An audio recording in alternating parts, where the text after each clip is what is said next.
भारत और रूस के संबंध 1947 में भारत की आजादी के तुरंत बाद शुरू हुए। सोवियत संघ ने भारत को औद्योगिक विकास, विज्ञान और रक्षा में सहयोग दिया।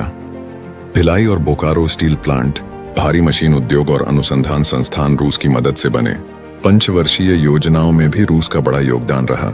1960 के दशक में भारत को चीन और पाकिस्तान से युद्ध करना पड़ा। इन कठिन समय में रूस ने भारत का साथ दिया।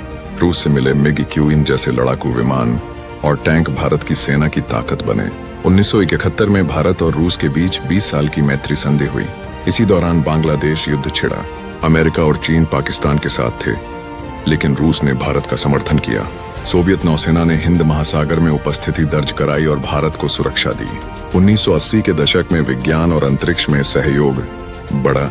1984 में राकेश शर्मा रूस के सोयूज यान से अंतरिक्ष गए। रक्षा तकनीक और परमाणु ऊर्जा में भी रूस ने मदद दी। 1991 में सोवियत संघ टूट गया। रूस अस्तित्व में आया, लेकिन भारत से रिश्ते जारी रहे।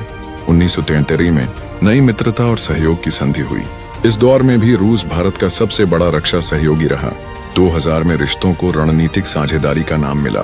ब्रह्मोस मिसाइल भारत और रूस का संयुक्त प्रोजेक्ट रहा। कुडनकुलम परमाणु संयंत्र रूस की मदद से बना। 2010 के बाद रिश्तों को विशेष और विशेषाधिकार प्राप्त रणनीतिक साझेदारी का दर्जा मिला।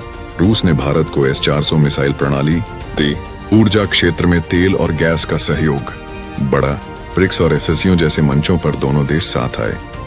2022 में रूस यूक्रेन युद्ध शुरू हुआ। पश्चिमी देशों ने रूस पर प्रतिबंध लगाए, लेकिन भारत ने तटस्थ नीति अपनाई। भारत ने रूस से सस्ता तेल खरीदा, जिससे अर्थव्यवस्था को फायदा हुआ। रूस ने भारत को ऊर्जा, रक्षा और उर्वरक की आपूर्ति जारी रखी। सांस्कृतिक स्तर पर भी रिश्ते गहरे हैं। रूस में भारतीय फिल्में, योग और आयुर्वेद लोकप्रिय हैं।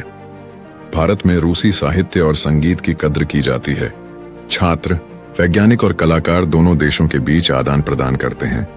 भारत और रूस का रिश्ता भरोसे, सहयोग और समय की कसौटी पर खरा उतरा है।